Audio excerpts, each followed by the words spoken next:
Vou te levar para um passeio, mãe. Foi assim que meu filho me enganou naquela manhã de abril. Arrumei minha melhor roupa, passei batom e até coloquei um tantinho de perfume atrás das orelhas. Achei que íamos almoçar naquele restaurante da praça que eu tanto gostava, talvez passear no shopping, quem sabe até ir no cinema como a gente fazia quando ele era pequeno. Mas o carro foi pegando uma estrada que eu não conhecia, e quando vi já estava entrando pelos portões de ferro desse lugar, cheio de jardim bem cuidado e gente de jaleco branco. Só por um final de semana, mãe, ele disse enquanto a moça da recepção sorria com aquela pena mal disfarçada. É só enquanto reformo seu banheiro para ficar mais seguro. Assinei uns papéis sem nem ler direito. Acreditei. Sabe por quê? Porque é filho, uai.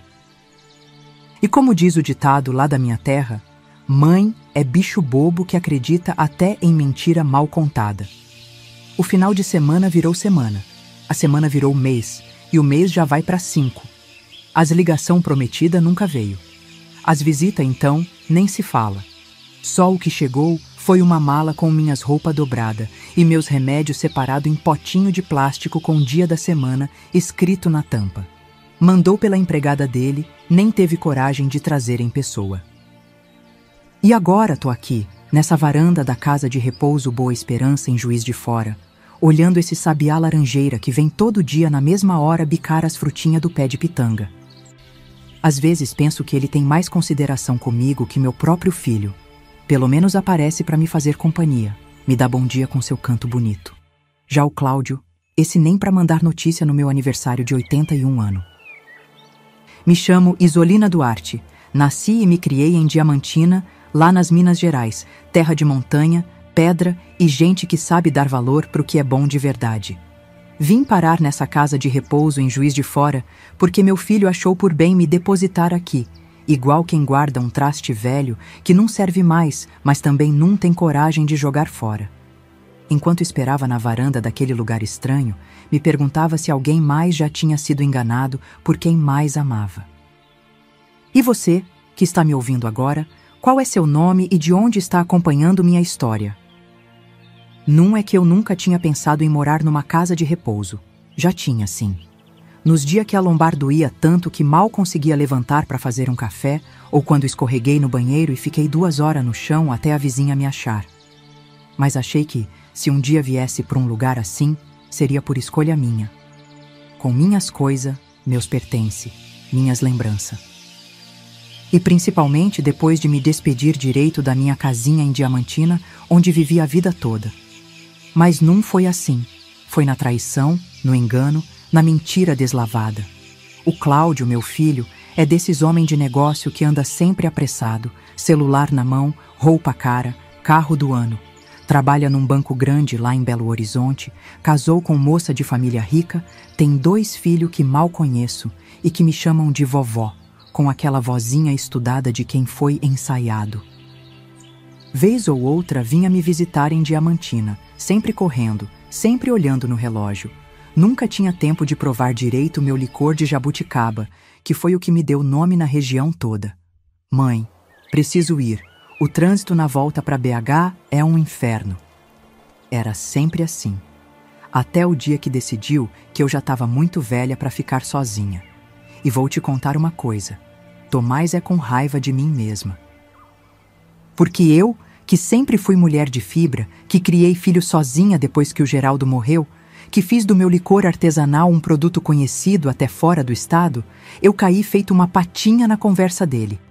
É só um final de semana, mãe. Final de semana, uma pinóia. Foi abandono mesmo, desses que nem cachorro de rua merece. Pior que nem roupa direito trouxe. Só o basicão mesmo. Nem minhas fotos antigas para matar saudade. Nem meu rádio para ouvir meu Ataúfo Alves de manhãzinha. Nem meus cadernos de receita que guardava com tanto zelo. Só o que trouxe, sem ele saber, foi uma garrafinha pequena do meu licor de jabuticaba.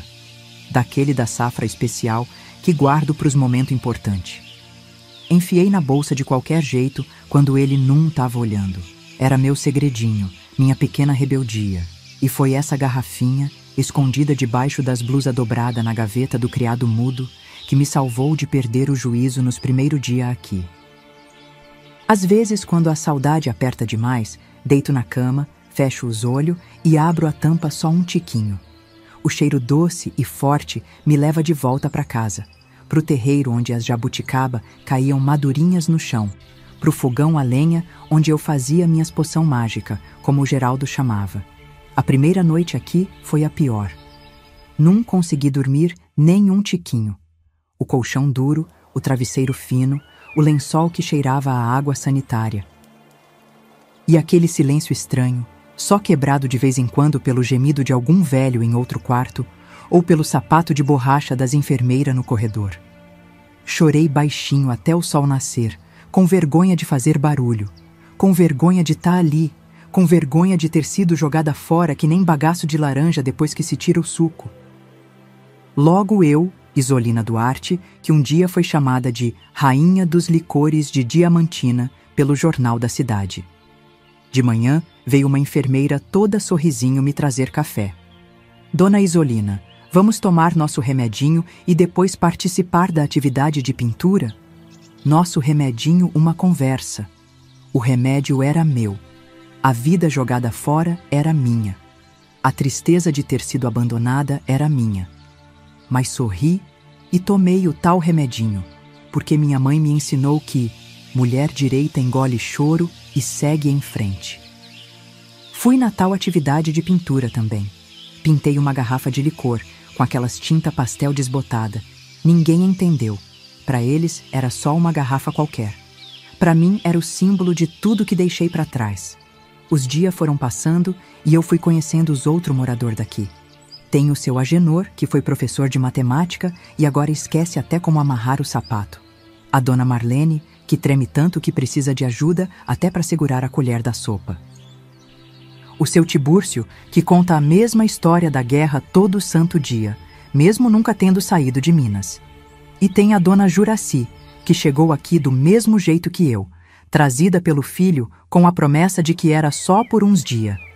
O dela já faz 3 anos que não aparece.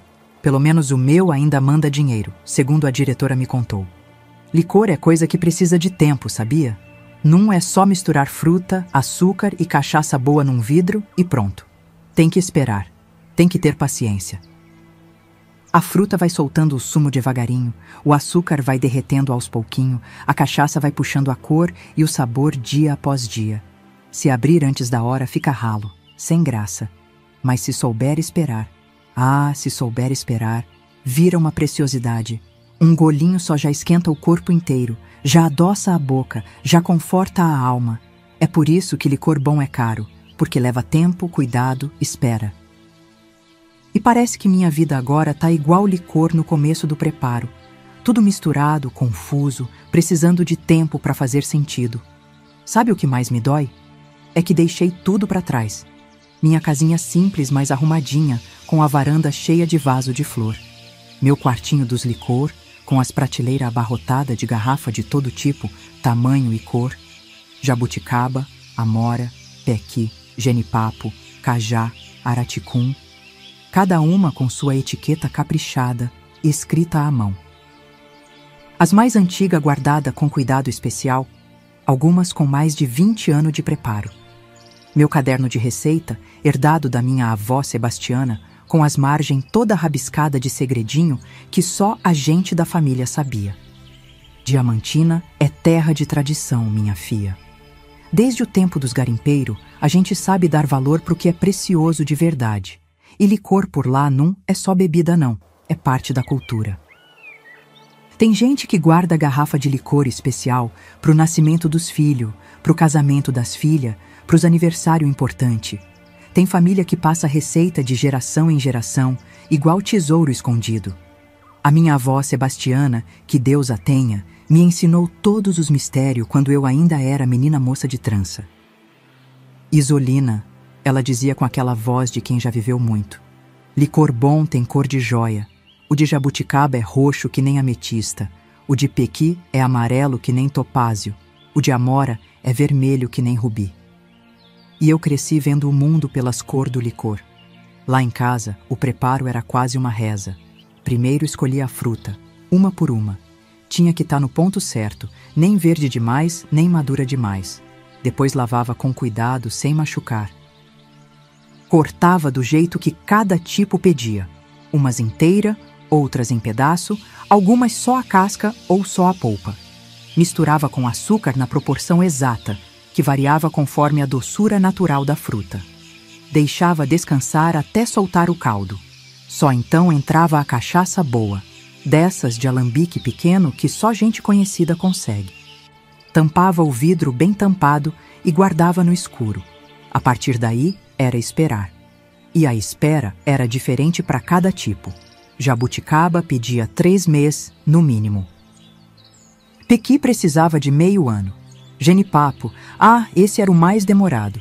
1 ano inteirinho para ficar no ponto. Quando estava pronto, era hora da filtragem. Passava por um pano fino, bem devagar, com cuidado para não mexer no fundo onde o bagaço tinha assentado. Depois engarrafava em vidro bonito, esterilizado. Lacrava com cera. Fazia etiqueta caprichada, com data de preparo e data de engarrafamento. Algumas garrafas ganhavam fitinha de cetim no gargalo, principalmente as que iam de presente. E assim, o licor da Isolina foi ficando famoso, primeiro na vizinhança, depois na cidade toda, depois na região. Chegou a ganhar prêmio em feira de produto artesanal, saiu em revista de turismo, teve até chefe de restaurante chique de BH que vinha buscar pessoalmente. O Cláudio nunca deu valor para isso. Desde menino, torcia o nariz para o cheiro forte que dizia sentir na casa. Quando cresceu e foi estudar na capital, então, piorou. Voltava com aquele jeito de gente da cidade grande, falando difícil, achando graça do meu modo simples. Mãe, a senhora podia industrializar esse negócio, fazer marca registrada, exportar. Eu ria. Industrializar como, criatura? Licor bom é que nem filho. Cada um tem seu tempo, seu jeito, sua personalidade. Num tem como fazer na linha de montagem. Foi olhando para minha garrafinha de licor de jabuticaba que trouxe na bolsa que entendi. Assim como o licor precisa do tempo para revelar seu verdadeiro sabor, eu precisaria de tempo para descobrir a força que nem sabia que tinha. Guardei de volta debaixo das blusas e me prometi. Num ia me deixar murchar igual flor sem água. Ia achar um jeito de fazer desse limão uma limonada. Ou melhor, desse limão, um licor de limão. Desses bem amargo no começo, mas que depois de um tempo fica doce e perfumado, que é uma maravilha.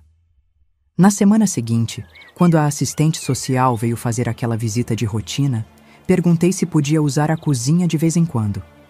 Pra quê, dona Isolina? Ela quis saber com aquela prancheta na mão.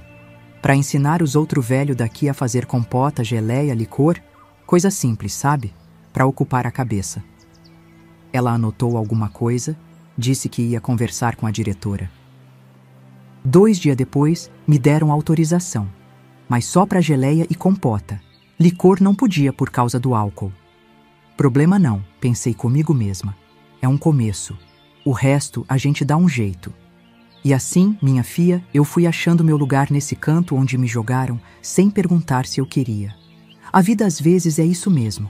A gente não escolhe a garrafa onde vai fermentar, mas pode escolher que tipo de licor vai se tornar lá dentro. Amargo até o fim ou doce, apesar de tudo. E eu, Isolina Duarte, que conhece cada segredo de transformar fruta em ouro líquido, não ia me deixar amargar, não. Isso eu te garanto. Mas espera lá, antes de ir direto pro final, tenho que começar essa história lá do começo da minha vida, senão você não vai entender direito como foi que eu cheguei a ficar abandonada nessa casa de repouso. Nasci em Diamantina numa manhã de setembro de 1944, bem na época que o mundo estava naquela guerra grande. Minha mãe, Dolores, contava que eu vim ao mundo enquanto o sino da igreja de Santo Antônio badalava, anunciando o meio-dia. Por isso é que você gosta tanto de comer, ela brincava. Nossa casa era pequetita, um cômodo só dividido por cortina de chita, lá pras bandas do Beco das Beatas, pertinho do mercado. As paredes eram de pedra e barro, o chão de terra batida que minha mãe varria 3 vezes por dia, deixando aqueles risquinhos na terra que parecia desenho de artista. Meu pai, Zulmiro, Era garimpeiro daqueles antigo que saía antes do sol nascer com a bateia nas costas e só voltava quando já estava escurecendo, cheirando a terra molhada e com as mãos calejadas de tanto revirar cascalho no rio. Às vezes trazia uma pedrinha, uma lasquinha de ouro, às vezes voltava de mão vazia. Era vida de apostador, sabe? Um dia rico, 10 dias pobre. Minha mãe lavava roupa para as famílias importantes da cidade, para garantir o de comer quando o garimpo não dava nada. Eu ajudava desde pequeninha, carregando trouxa de roupa na cabeça até o córrego do Gambá, onde as lavadeiras se reuniam para bater roupa nas pedras e prosear sobre a vida alheia. Foi lá que aprendi as primeiras lições da vida. Que água limpa e língua afiada resolve a maioria dos problemas. Diamantina naquela época era um lugar que parecia que o tempo tinha parado, sabe? As ruelas de pedra irregular que faziam a gente tropeçar quando corria, os casarão colonial com sacada de ferro trabalhado, as igrejas antigas com sino que regulava a vida de todo mundo. De manhãzinha cedo, o cheiro de pão saindo do forno das padarias se misturava com a fumaça dos fogão a lenha que já estava aceso em cada casa. Os tropeiros chegavam com burro carregado de mantimento do interior. As moças espiavam da janela, as velhas rezadeiras ficavam sentadas na porta de casa vendo a vida passar. E os meninos? Os meninos corriam solto por tudo quanto é canto, brincando de pique, de roda, de biloca, de pular sela. Mas a figura mais importante da minha vida, que me ensinou tudo o que sei e que me fez ser quem eu sou, foi minha avó Sebastiana. Vó Bastiana, como todo mundo chamava, era parteira de mão cheia, conhecida em toda a região. Não tinha criança em Diamantina que não tivesse vindo ao mundo pelas mãos dela. Alta, magra, com aquele cabelo branco sempre preso num coque apertado, andava pela cidade com uma bolsa de couro surrado onde guardava seus trem de partejar, como ela dizia. Mas o que poucos sabia é que, além de trazer gente ao mundo, ela era o que hoje chamam de mixologista, uma verdadeira alquimista dos licor, guardiã de receita tão antiga quanto as pedras da cidade. A casa da avó Bastiana ficava num beco sem saída, perto da igreja do Rosário. Era uma casinha simples por fora, mas por dentro era um mundo de maravilha para uma menina de 8 anos como eu era. Tinha um quartinho só pros licor, com prateleira do chão ao teto cheia de garrafa de vidro de todo tamanho e formato. Algumas era tão velha que o vidro já tinha aquele tom esverdeado do tempo. Cada garrafa guardava um líquido diferente: vermelho rubi, amarelo ouro, verde esmeralda, roxo ametista, laranja topázio.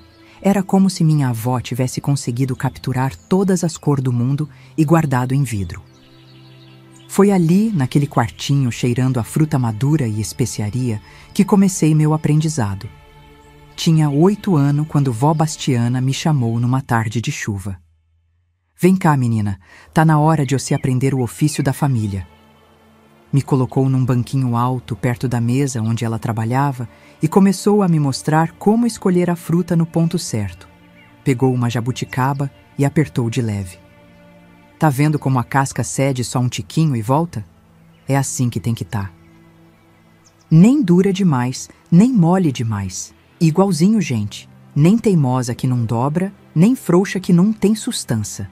Naquele dia, aprendi a primeira lição, a escolha do ingrediente. Nos dias seguintes, vieram outras lições, como lavar sem machucar a fruta, como cortar do jeito certo, algumas com faca de prata, outras com faca de madeira, nunca de ferro que azeda o preparo. Como pesar o açúcar na proporção exata, que variava conforme a doçura natural de cada fruta. Licor num é cachaça com fruta, Isolina. Ela me ensinava com aquela paciência de quem sabe que está passando um tesouro valioso. Licor é poção mágica que transforma tempo em sabor. Cada garrafa guarda não só gosto, mas tempo, paciência e segredo. E segredo era o que não faltava. Vó Bastiana tinha um caderninho de capa preta, escrito com letra miudinha e caprichada, onde guardava as receitas. Mas o caderno era só metade do segredo. A outra metade estava na cabeça dela, nos pequeno detalhe que ela só compartilhava em voz baixa, olhando para os lados como quem teme ser ouvida. Essa quantia aqui no caderno tá certa, mas se a lua tiver minguante, põe uma colher a mais de açúcar.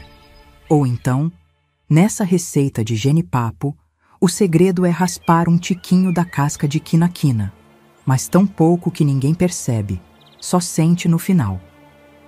Era um conhecimento passado de boca em boca, de avó para neta, através da geração. Com o tempo, fui pegando o jeito. Aos 10 anos, já sabia identificar quando um licor estava no ponto só pelo cheiro. Aos 12, já fazia sozinha o licor de jabuticaba, que era o mais simples. Aos 15, conhecia todos os segredos das frutas do cerrado. O pequi, que precisa ser colhido antes de cair no chão. O araticum, que tem que amadurecer fora do pé. O jenipapo, que muda de cor quando está no ponto certo. Minha mãe não ligava muito para esse aprendizado, achava que era coisa de velha, que eu devia aprender a costurar, a cozinhar direito, coisa que arruma marido. Mas meu pai apoiava. Deixa a menina, Dolores, é dom que vem de família. A escola frequentei pouco. Fui até o 4º ano primário, aprendendo o básico de ler, escrever e fazer conta. Depois, a vida foi ensinando o resto. A maior parte do que sei, aprendi nos fundos de quintal, nas beiras de rio, nas conversas com os mais velhos. Minha universidade foi a cozinha da vó Bastiana, com seu fogão a lenha sempre aceso, as panelas de cobre brilhando dependurada na parede, os vidros esterilizando em banho-maria, o cheiro de canela e cravo perfumando o ar. Ali aprendi química sem saber que era química, física sem saber que era física, matemática sem saber que era matemática, e principalmente filosofia. Porque fazer licor ensina muito sobre a vida. Que tudo tem seu tempo, que pressa estraga o preparo e que às vezes a coisa mais doce vem do que parecia amargo no começo. Quando completei 17 anos, conheci o Geraldo numa festa de São João. Ele trabalhava nos Correios, era funcionário público, um homem de futuro, como se dizia na época. Tinha 22 anos, cabelo bem aparado, sapato sempre engraxado, jeito tímido de falar. Me tirou para dançar quadrilha e pisou no meu pé pelo menos 3 vezes, de tanto nervoso. Depois me acompanhou até em casa, falando do trabalho dele, de como tinha plano de crescer na carreira, de como Diamantina estava se modernizando. Fiquei encantada com aquele moço que falava difícil e conhecia mundo além das montanhas que cercavam nossa cidade.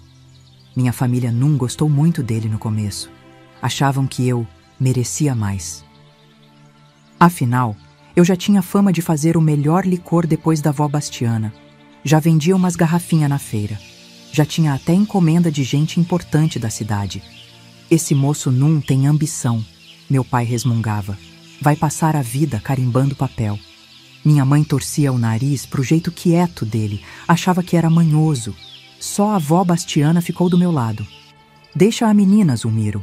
Homem trabalhador, honesto e que gosta de verdade é mais raro que diamante nessa terra. Casamos numa cerimônia simples na igreja de Santo Antônio, eu com um vestido branco emprestado da prima mais rica, ele com um terno azul marinho novo em folha, comprado à prestação. A festa foi no quintal da casa da minha avó, com mesa comprida coberta de toalha de renda, comida farta feita por todas as vizinhas e licor correndo solto. O de jabuticaba pro brinde dos noivos, o de amora pros parentes importantes, o de jenipapo pros amigos próximos e o de canela com gengibre que minha avó fazia especial pras horas de intimidade, como ela dizia com um sorrisinho maroto. Fomos morar numa casinha alugada perto da estação de trem. 2 cômodos só, uma sala que também era cozinha e um quarto pequeno com uma janelinha que dava pro quintal do vizinho. O banheiro era fora, uma cabaninha de madeira no fundo do terreno. Não tinha luxo nenhum, mas era nosso cantinho, e a gente era feliz ali. O Geraldo saía cedinho pro trabalho, eu cuidava da casa e continuava fazendo meus licor, vendendo na vizinhança. A vida era simples, mas boa.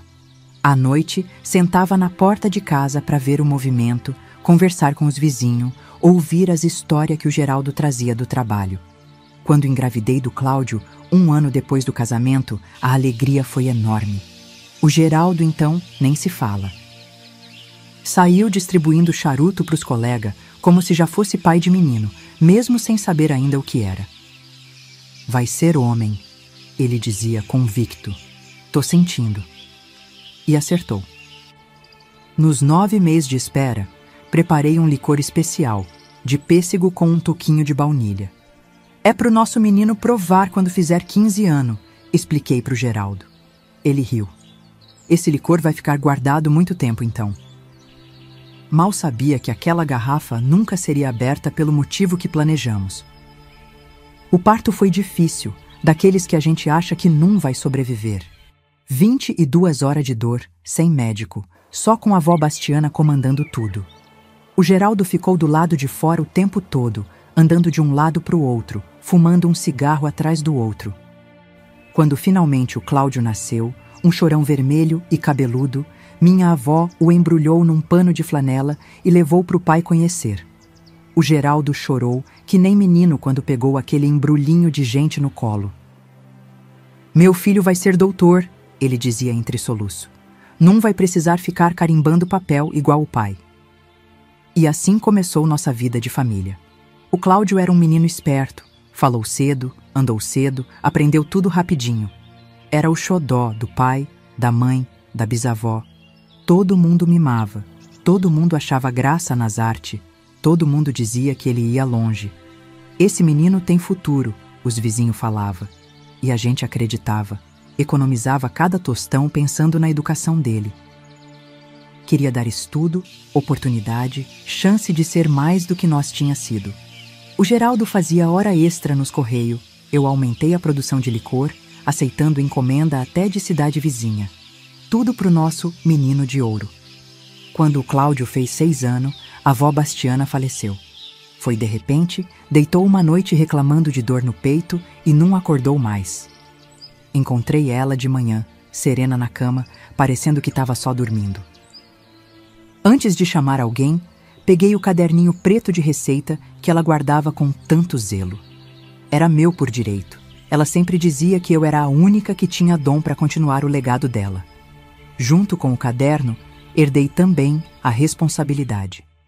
Agora eu era a guardiã daquele segredo, a única que sabia o ponto exato do açúcar, o tempo certo de espera, a proporção perfeita dos ingredientes.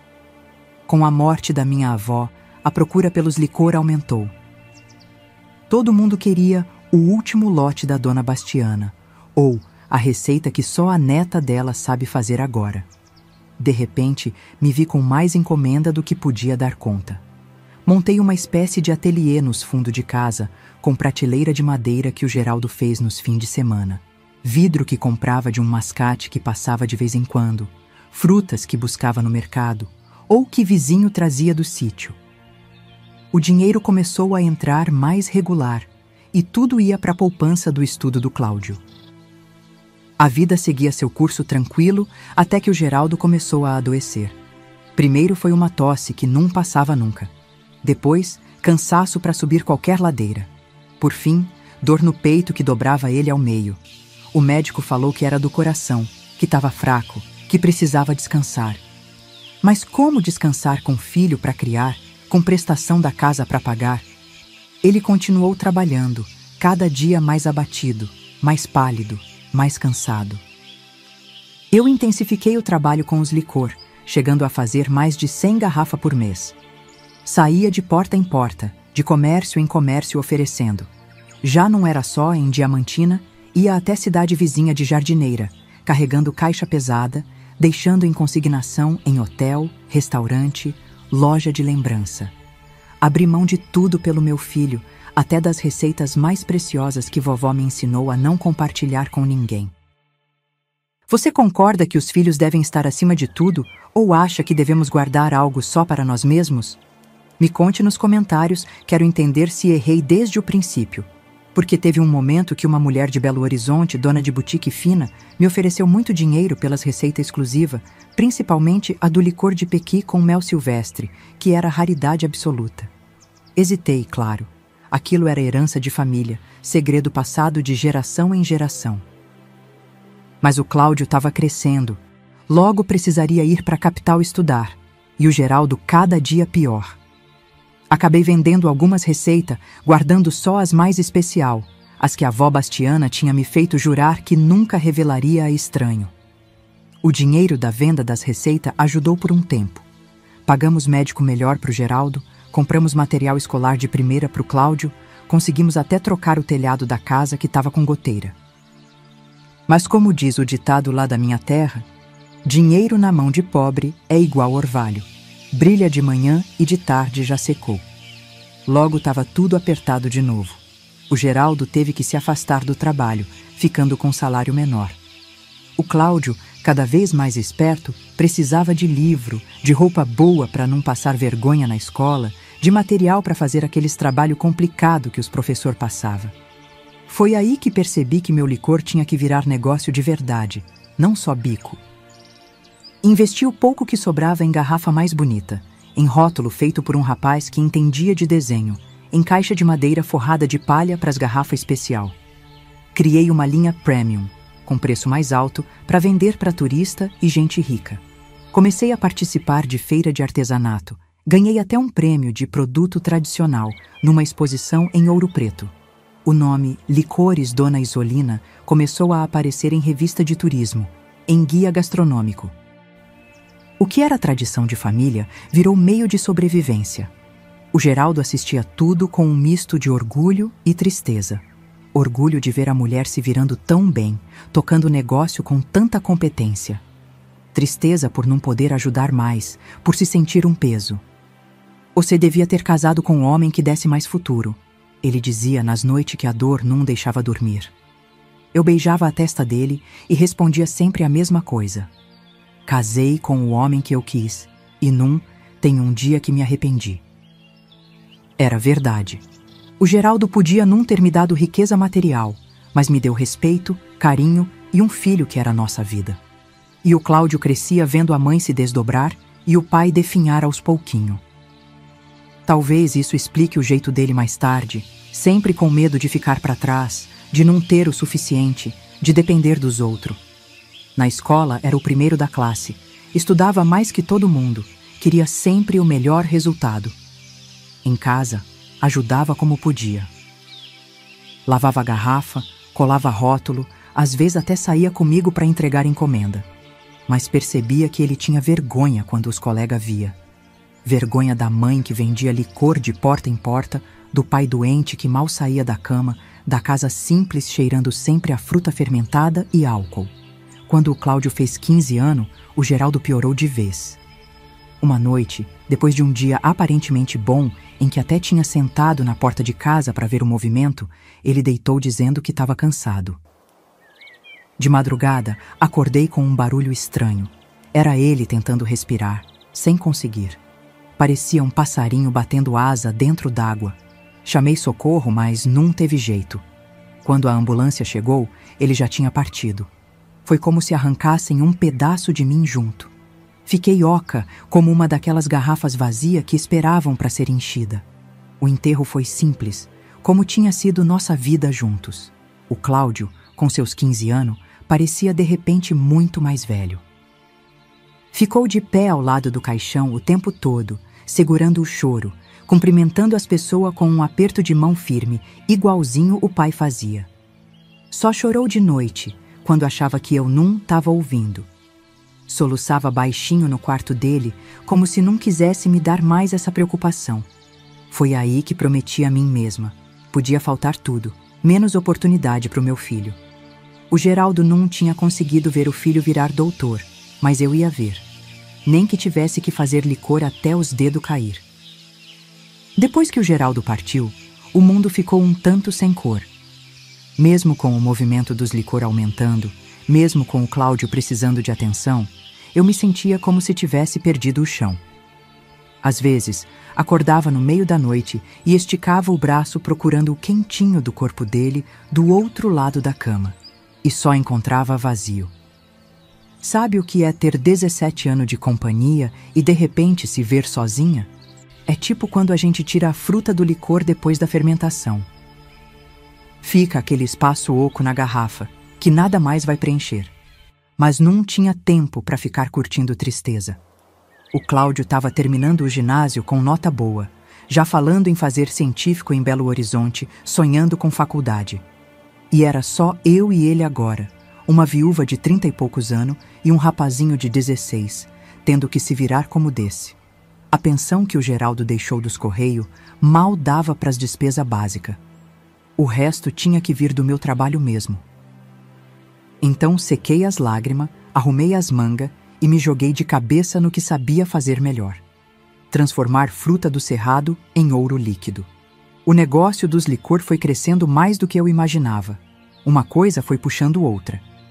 Primeiro, um restaurante de Belo Horizonte que servia comida mineira tradicional me procurou. O dono tinha provado meu licor numa pousada em Diamantina e queria comprar regularmente. Depois veio outro restaurante, uma loja de produto artesanal, uma rede de mercado gourmet. Logo, eu estava mandando caixa e mais caixa para a capital toda semana. Precisei contratar 2 moças da vizinhança para me ajudar na produção, ensinando o básico, mas sempre guardando o segredo principal só para mim. Com o dinheiro entrando mais regular, consegui mandar o Cláudio para Belo Horizonte terminar os estudos. Ele ficou na casa de uma prima distante do Geraldo, pagando uma pensãozinha que mal cobria a comida, mas pelo menos tinha onde dormir. Nos fins de semana, às vezes ele voltava para Diamantina, às vezes eu que ia visitá-lo, levando quitanda, linguiça, queijo e, claro, umas garrafas de licor para ele dar de presente para os amigos novos que estava fazendo. Ele não bebia, nunca gostou do gosto. Achava forte demais, doce demais. Coisa de velho, ele dizia, me fazendo torcer o nariz de fingida irritação. Os 3 anos de científico passaram voando, com o Cláudio se destacando em tudo, principalmente matemática e essas coisas de número. Quando veio o vestibular, ele passou de primeira para a administração na Federal. Quase morri de orgulho. Meu filho, que não teve nem pai presente na formatura do ginásio, agora ia ser universitário. No dia da matrícula, fiz questão de ir junto. Botei meu vestido bom, arrumei o cabelo no salão, até passei um batom clarinho.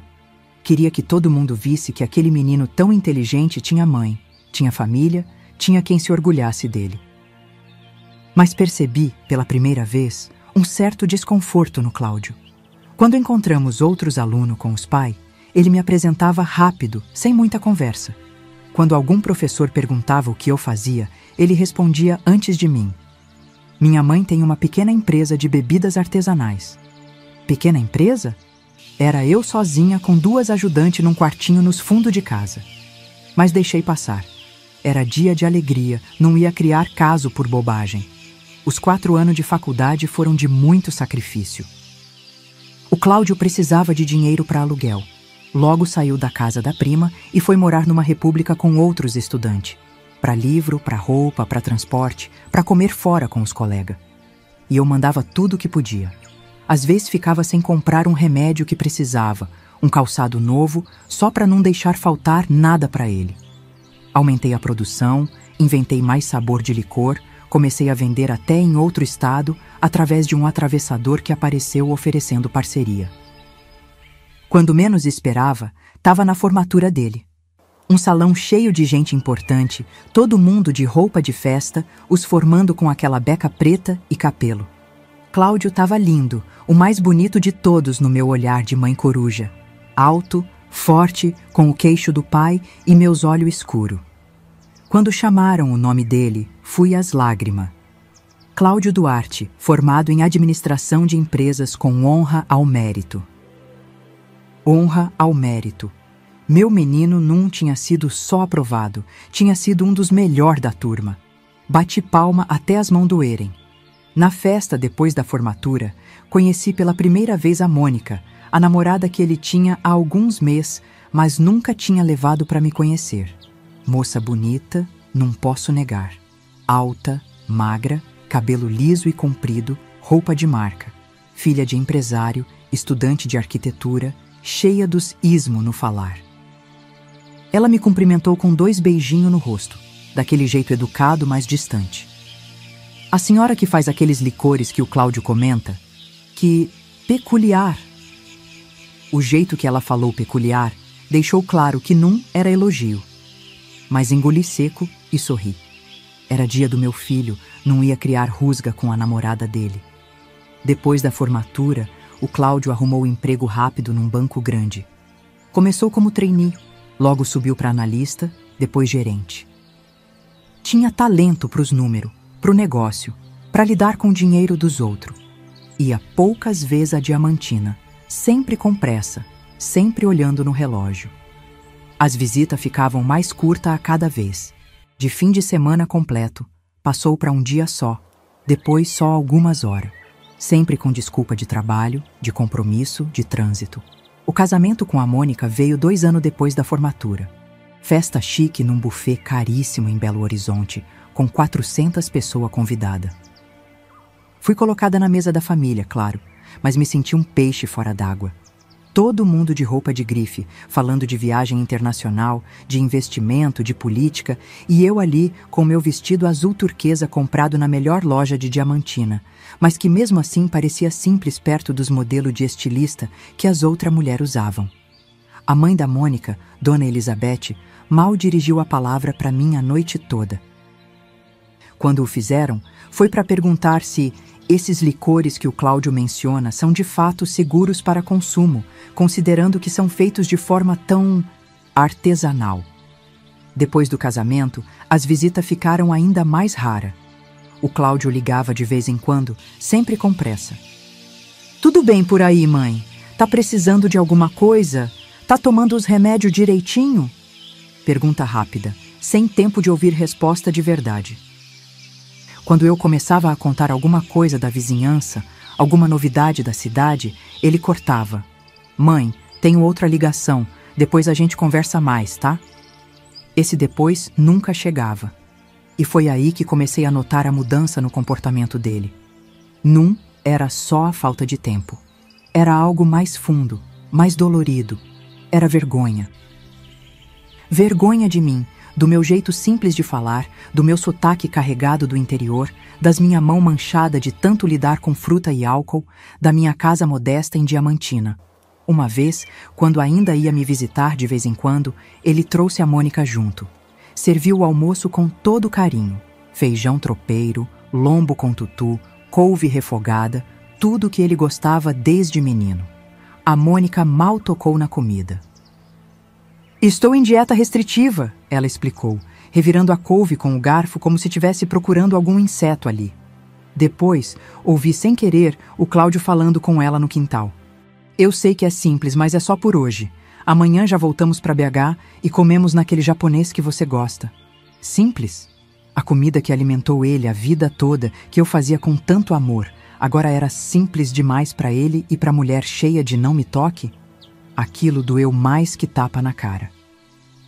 Mas engoli o choro, como sempre fazia. Afinal, mãe é para isso, né? Para aguentar os baques sem reclamar.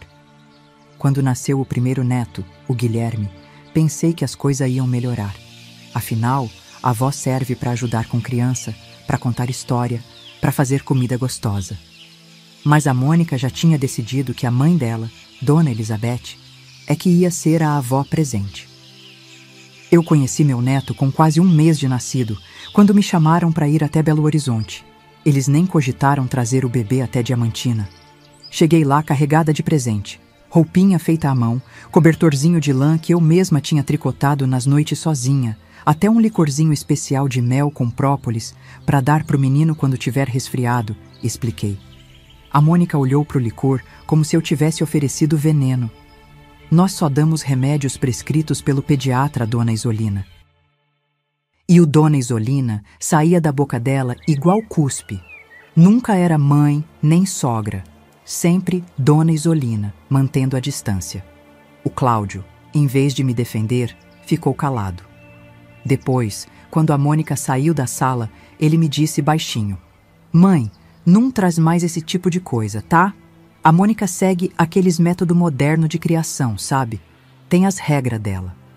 As visitas pro neto também eram sempre dificultadas. Ou não era bom momento, ou o menino estava resfriado, ou tinha festa de amiguinho, ou qualquer outra desculpa. Quando conseguia ver ele, a Mônica ficava por perto o tempo todo, como se eu fosse fazer alguma coisa errada, e o Guilherme, coitado, me olhava com estranheza, sem saber direito quem era aquela senhora que aparecia de vez em quando e que os pais diziam ser a vovó Isolina. Vovó de nome só. Quando veio a segunda neta, a Beatriz, a situação já estava tão ruim que nem me chamaram para o nascimento. Fiquei sabendo por telefone, uma semana depois. Ah, foi tudo muito corrido, mãe. O Cláudio se desculpou sem muita convicção. A Mônica teve uma recuperação difícil. A gente não quis incomodar. Incomodar? Desde quando a avó conhecer a neta recém-nascida é incomodar? Mas de novo, engoli seco e fingi que estava tudo bem. Claro, filho, eu entendo. Os convites para aniversário, para Natal, para Páscoa foram ficando cada vez mais raro, até sumirem de vez. Às vezes o Cláudio mandava dinheiro, achando que isso compensava a ausência. Para a senhora comprar um presentinho, mãe. Como se eu quisesse dinheiro. O que eu queria era família. Era ver meu filho, meus netos, era passar os conhecimentos que aprendi com a avó Bastiana para frente, era ter com quem compartilhar as histórias, as memórias. O golpe mais duro veio quando fiquei sabendo, por acaso, que o Cláudio tinha registrado uma marca de licor artesanal chamada Licores Diamantina.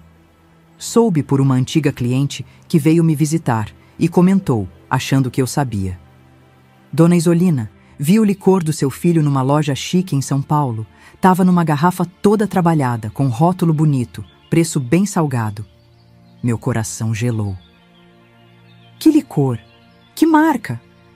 O Cláudio nunca tinha demonstrado interesse em seguir meus passos, sempre torceu o nariz para o cheiro forte das frutas fermentando, sempre achou que era coisa de interior. Liguei para ele na mesma hora, o coração batendo acelerado. Cláudio, que história é essa de Licores Diamantina? Houve um silêncio do outro lado da linha, depois um suspiro. É um projeto que eu e uns investidores estamos desenvolvendo, mãe. Aproveitando o conhecimento de mercado que eu tenho e a tradição da nossa região. Nossa região?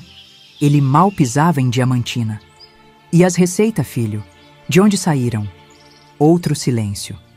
São adaptação moderna das receitas tradicionais, mãe, mais adequadas para o paladar contemporâneo. Adaptação das minhas receitas, ele queria dizer. Das receitas que a avó Bastiana me ensinou e que eu passei para ele achando que era só por interesse, por carinho, não para ele explorar comercialmente sem nem me consultar. Essa foi a gota d'água. Pela primeira vez na vida, briguei feio com meu filho. Falei tudo que estava engasgado há ano. A vergonha que ele sentia de mim, o jeito que me deixava de lado, como permitia que a Mônica me tratasse feito uma caipira ignorante. E agora, essa traição final, usar meu conhecimento, minha tradição familiar, para fazer dinheiro sem nem me dar crédito. Ele ouviu em silêncio e depois só disse: a senhora está exagerando, como sempre. Ninguém te deve nada só porque é sua receita de família. Conhecimento é para ser compartilhado. Depois dessa briga, ficamos quase 1 ano sem nos falar. Ele não ligava, eu também não. Orgulho ferido dos dois lados. Nesse tempo, minha saúde que já não era lá, essas coisas foi piorando. A pressão alta que mal controlava, dor nas juntas que me acordava de madrugada, vista embaçada que dificultava até o trabalho com os licor. Fui diminuindo a produção, aceitando menos encomenda, vivendo mais da aposentadoria pequena que recebia. A solidão pesava cada dia mais. Os vizinhos até tentavam ajudar, me convidando para almoço de domingo, para reza do terço, para festa de aniversário. Mas é a mesma coisa que família de sangue, né? Foi numa dessas manhãs de solidão que aconteceu o acidente. Tava no banheiro, me preparando para tomar banho. O piso estava úmido, escorreguei e caí com tudo. Uma dor terrível no pulso que inchou na mesma hora. Tentei me levantar, mas a dor era tanta que voltei para o chão. Gritei por socorro, mas quem ia ouvir? A casa mais próxima ficava a uns 100 metros e eu morava sozinha. Fiquei ali, no chão frio do banheiro, sem conseguir me mexer, sem celular por perto para pedir ajuda. Foram 2 dias de agonia. 2 dias deitada no chão do banheiro, me arrastando de vez em quando até a pia para beber água da torneira. Fazendo as necessidades ali mesmo, com toda vergonha e desconforto, chorando de dor, de medo, de solidão, pensando que ia morrer ali, sem ninguém saber, sem me despedir de ninguém, sem ver meu filho e meus netos uma última vez. Foi a Zulmira, vizinha que morava do outro lado da rua, que estranhou não me ver pendurando roupa no varal como fazia toda manhã. Veio bater na porta e, como ninguém atendeu, olhou pela janela do banheiro e me viu caída. O resgate veio rápido depois disso. Ambulância, hospital, raio-x, confirmando fratura no pulso e no quadril também, que eu nem tinha percebido de tanta dor que sentia. Cirurgia de emergência para colocar pino no quadril. Dias de internação, com a Zulmira e outras vizinhas se revezando para me fazer companhia, levar fruta, roupa limpa. E o Cláudio só apareceu no 3º dia, depois que a assistente social do hospital conseguiu localizá-lo. Chegou com cara de poucos amigos, resmungando sobre ter que largar uma reunião importante, sobre o trânsito, sobre o estacionamento difícil do hospital. Mas, para ser justa, pelo menos veio. Ficou umas 2 horas, assinou os papéis que precisava como responsável, deixou dinheiro para as despesas extra e foi embora prometendo voltar no fim de semana. Não voltou. Mandou a secretária dele com uma cesta de fruta e um cartão assinado por ele, pela Mônica e pelos meninos, com letra só dele, claro. A tal secretária ainda ficou só 10 minutos, olhando no relógio o tempo todo, claramente desconfortável de estar num hospital público. Depois de 2 semanas internada, veio a questão: para onde eu ia? Não podia voltar para casa sozinha, não no estado que estava. Precisava de cuidado constante por pelo menos uns meses, até o quadril sarar o suficiente para eu me virar sozinha. Foi aí que o Cláudio apareceu com aquela conversa de passeio. Veio todo atencioso de repente, coisa que não acontecia há tanto tempo que até desconfiei. Falou que ia me levar para descansar num lugar especial enquanto reformava o banheiro da minha casa para ficar mais seguro, com barra de apoio, piso antiderrapante, essas coisas. É só por um final de semana, mãe, ele disse naquela manhã de abril. Só para a senhora conhecer o lugar, ver se gosta. Se não gostar, procuramos outro. Arrumei uma malinha pequena, coloquei umas mudas de roupa, escova de dente, a garrafinha de licor que sempre mantinha comigo. Saí toda contente, achando que finalmente meu filho tinha caído em si. Tinha percebido o quanto me negligenciava. Pensei até que talvez fosse me levar para a casa dele em Belo Horizonte, me dar a chance de conviver um pouco com os netos. Que nada. Me trouxe direto para essa casa de repouso em Juiz de Fora. Na hora não entendi por que Juiz de Fora, que nem é tão perto de Belo Horizonte nem de Diamantina. Depois descobri. Era porque ficava longe o suficiente para ele não ter que me visitar com frequência, mas não tão longe que ficasse constrangedor dizer para os amigos e colega que a mãe estava num residencial para a 3ª idade no interior de Minas. Quando chegamos aqui e vi o portão de ferro, o jardim bem cuidado, os velhos de pijama andando devagar pelos corredores, meu coração apertou. Não era passeio coisa nenhuma, era depósito de gente velha. Mas ainda assim, acreditei quando ele disse que era só um fim de semana, para eu descansar. Assinei os papéis sem ler direito. Um erro que nunca tinha cometido na vida. Eu que sempre fui tão cuidadosa com documento. O Cláudio conversou bastante com a diretora, entregou um cheque, me deu um beijo na testa e foi embora, prometendo voltar no domingo para me buscar. O domingo veio e passou. E o outro também. E mais outro. Naquele primeiro mês, eu ainda acreditava que meu filho voltaria. Toda tarde, arrumava o cabelo e passava batom, esperando. Se você também já foi abandonado por alguém que amava, dá um joinha para eu saber que não estou sozinha nessa dor. Porque dói demais, viu? Dói mais que a fratura no pulso, mais que o pino no quadril. Dói na alma, no fundo do peito, naquele lugar que nem remédio alcança. Eu ficava sentada nessa mesma varanda onde estou agora, olhando o portão, esperando ver o carro dele entrando. Cada vez que ouvia um motor, meu coração disparava. Será que é ele? Será que veio me buscar? Mas nunca era. O telefone da recepção também quase não tocava. E quando tocava, nunca era para mim. Quando reclamei com a diretora, ela me olhou com aquela pena que humilha e disse que o seu filho ligou avisando que vai depositar a mensalidade regularmente, mas que está muito ocupado para visitar por enquanto. Por enquanto. Quanto tempo dura esse por enquanto na cabeça de um filho que abandona a mãe?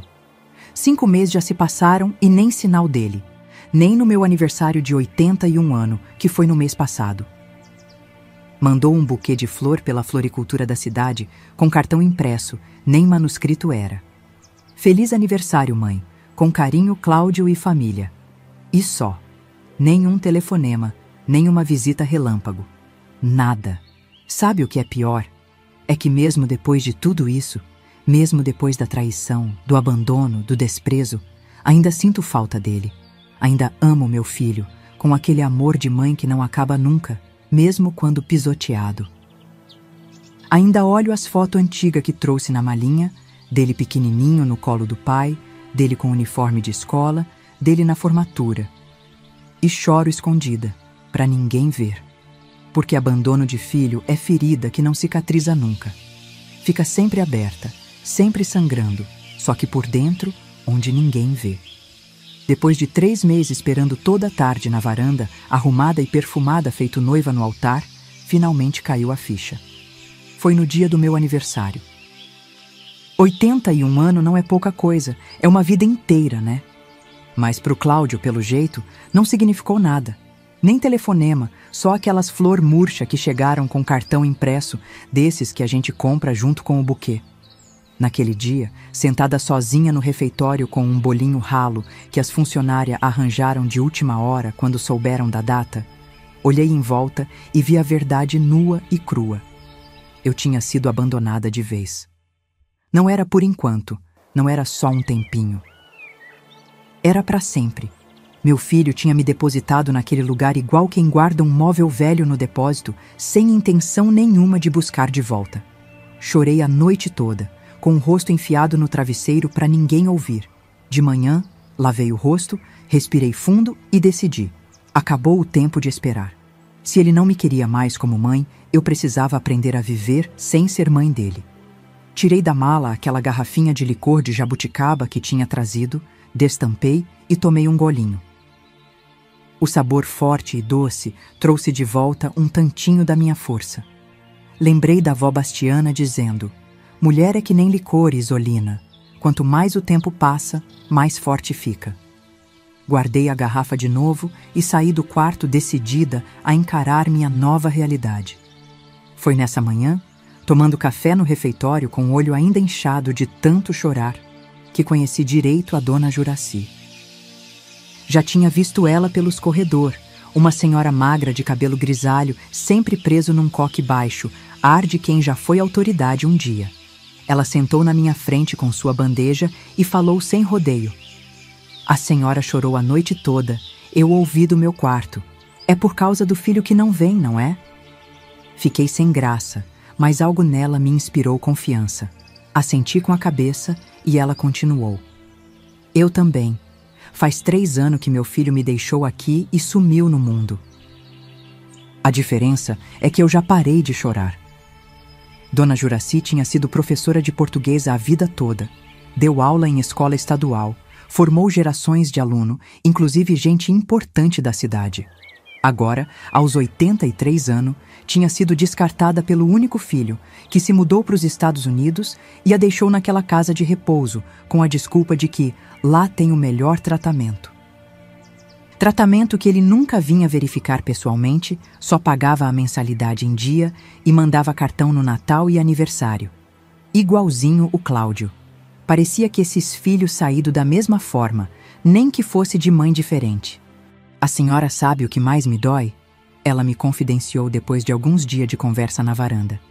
É que eu ensinei meu filho a ler, a escrever, a interpretar texto. Dediquei minha vida à palavra, à comunicação. E agora, quando mais preciso de palavra, de comunicação, ele me abandona no silêncio.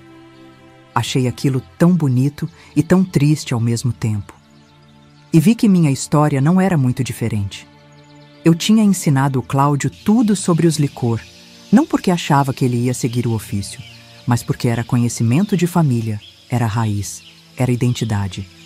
E ele pegou esse conhecimento e transformou em mercadoria, sem nem me dar crédito. A amizade com Dona Juraci foi crescendo aos pouquinhos. Tomávamos café juntas toda manhã, almoçávamos na mesma mesa, passávamos as tardes na varanda conversando ou então só em silêncio mesmo, olhando o movimento do jardim. Ela me emprestava livro da pequena biblioteca da casa. Eu contava história da minha vida em Diamantina, das receitas de licor, da vó Bastiana. Um dia, ela me disse algo que mudou minha perspectiva. Dona Isolina, nós duas já vivemos mais de 80 anos. O que nos resta pode ser pouco ou muito, só Deus sabe. Mas temos duas escolhas: viver esse resto com dignidade ou murchar de tristeza. Eu escolhi a dignidade. E a senhora? Aquela pergunta ficou martelando na minha cabeça por dias. Dignidade. Era isso mesmo que eu tinha perdido quando o Cláudio me abandonou. Não só o conforto de ter família, mas a dignidade. Me sentia menos que gente, um traste velho jogado fora. Mas e se eu pudesse recuperar essa dignidade de algum jeito? E se ainda houvesse um propósito para mim, mesmo ali naquela casa de estranho? Comecei a prestar mais atenção nas outras pessoas que viviam lá. Tinha gente de todo tipo, ex-professor como a Juraci, comerciante aposentado, dona de casa, um senhor que tinha sido delegado, uma senhora que foi costureira famosa na região. Gente com história, com saber, com talento, tudo desperdiçado naquele lugar onde o tempo parecia não passar. Foi mais ou menos nessa época, uns 4 meses depois de chegar na casa de repouso, que consegui autorização para sair um pouco. A cada 15 dias, os idosos que tinham boa condição física podiam passar uma tarde na cidade, acompanhado de uma cuidadora. Era tipo passeio escolar, sabe? Todo mundo junto. Ninguém podia se afastar do grupo, tinha hora marcada para voltar. Mas era melhor que nada. Pelo menos dava para ver gente diferente. Vitrine de loja, praça com criança correndo, vida normal acontecendo lá fora. No primeiro passeio, fomos ao centro de Juiz de Fora. Andamos pela rua Haufeld, a principal da cidade, cheia de comércio dos dois lados. Tinha de tudo. Loja de roupa, de sapato, de presente, sorveteria, restaurante. Paramos para tomar um sorvete numa galeria, dessas com várias lojinhas pequenas dentro. E foi ali, num cantinho discreto da galeria, que vi uma placa que quase me fez cair para trás. Empório Sabores de Minas, produtos gourmet artesanais. Pedi licença para o grupo e entrei na loja, sentindo o coração bater acelerado.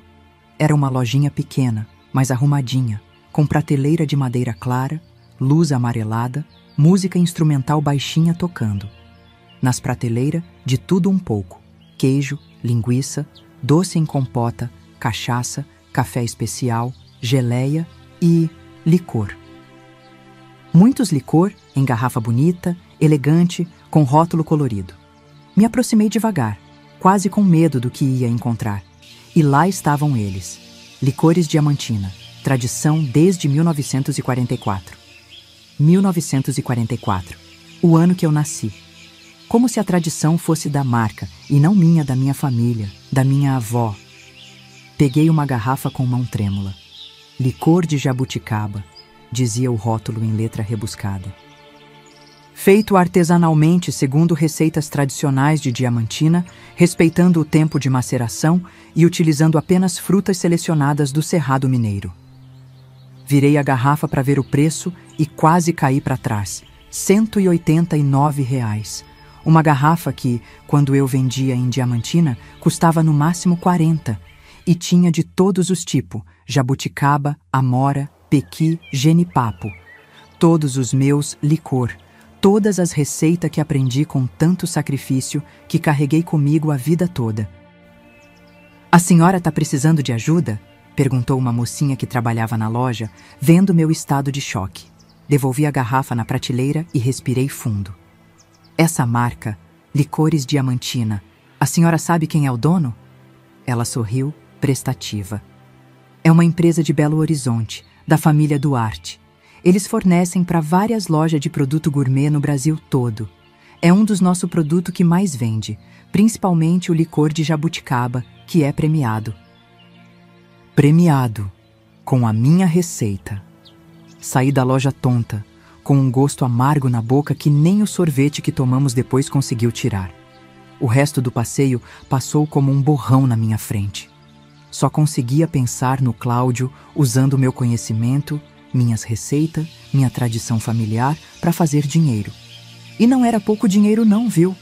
Se cada garrafa custava quase R$ 200 e pelo jeito vendia bastante, era uma pequena fortuna circulando. Tudo baseado no que eu e a avó Bastiana tínhamos criado ao longo de gerações. Voltei para casa de repouso determinada a descobrir mais. Naquela noite mesmo, pedi para Dona Juraci, que sabia mexer nessas coisas de computador, ela tinha um notebook que a Nora mandou de presente, procurar informação sobre os tal Licores Diamantina. E o que descobrimos só confirmou minha suspeita. Era uma empresa registrada no nome do Cláudio e da Mônica, aberta há 3 anos, com sede em Belo Horizonte e filial produtiva em Diamantina. O site mostrava foto bonita dos licor, falava da tradição passada de geração em geração. Tinha até minha foto jovem com a avó Bastiana. Mas em nenhum lugar mencionava meu nome, ou que as receitas eram minhas. Era como se eu tivesse sido apagada da minha própria história. O pior era que, pelo site, dava para ver que o negócio estava crescendo. Tinham acabado de abrir uma experiência imersiva em Diamantina, onde os turistas podiam conhecer o processo tradicional de fabricação dos licor. Na minha casa, no meu ateliê, com certeza usando minhas coisas, meus equipamentos, meus cadernos de receita que ficaram para trás quando o Cláudio me trouxe para essa casa de repouso. A traição era completa, perfeita, sem deixar nenhuma pontinha solta. No próximo passeio à cidade, 2 semanas depois, voltei decidida àquela lojinha. Tinha escrito uma carta para o Cláudio, coisa simples, escrita à mão mesmo, em papel de caderno. Não era carta de acusação nem de cobrança. Era só um lembrete de quem eu era, do que tinha ensinado a ele, de como aquelas receitas não eram só fórmula química, mas carregavam história, memória, afeto. Terminava pedindo pelo menos um reconhecimento público de que eu existia, de que era a verdadeira criadora daqueles licor. Pedi para o rapaz da loja, um moço simpático que tinha acabado de assumir o turno, se podia entregar a carta para o representante da marca quando ele viesse repor o estoque. Claro, dona, deixa comigo, conheço o rapaz que vem fazer entrega, é gente boa. Entreguei a carta, já sem muita esperança, mas pelo menos com a consciência limpa de que tinha tentado um contato, uma reaproximação. Na semana seguinte, toda vez que o telefone da casa de repouso tocava, meu coração disparava. Será que era o Cláudio? Será que a carta tinha tocado alguma coisa nele? Será que pelo menos ia me ligar para se explicar? Mas o telefone nunca era para mim. E quando voltei à loja, 1 mês depois, o rapaz simpático tinha sumido, substituído por outra pessoa que nem sabia do que eu estava falando. Foi mais uma decepção, claro. Mas estranhamente, dessa vez doeu menos. Era como se cada desilusão fosse calejando meu coração, deixando ele menos sensível. Ou talvez fosse a amizade com Dona Juraci e com outras pessoas da casa que conheci nas atividades de grupo. A vida ali dentro tinha sua própria rotina, seu próprio ritmo. E eu comecei a perceber que mesmo naquele lugar que não tinha escolhido para estar, podia encontrar algum sentido, algum propósito.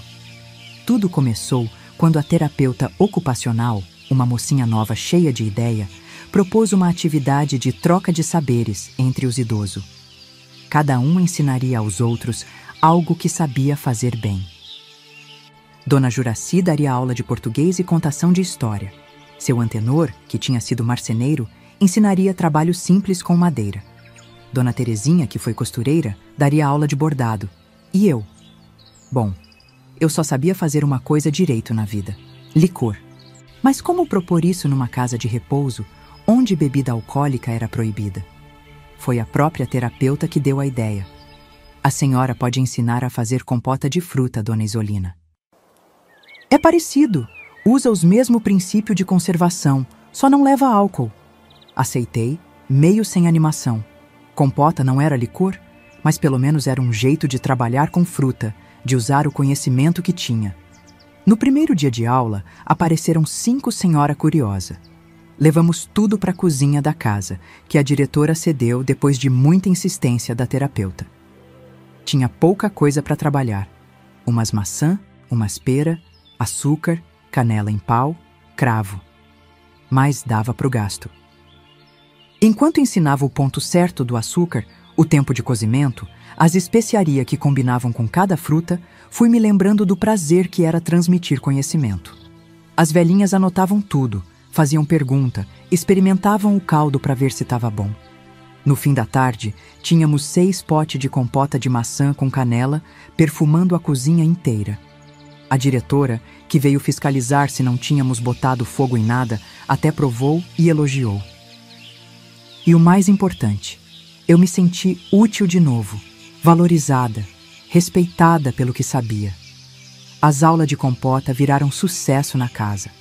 Logo tinha fila de espera para participar. A diretora, vendo o interesse, começou a comprar mais fruta, mais pote de vidro, até um fogão melhor para a cozinha. As compotas que fazíamos eram servidas na sobremesa ou vendidas numa feirinha beneficente que a casa promovia todo mês.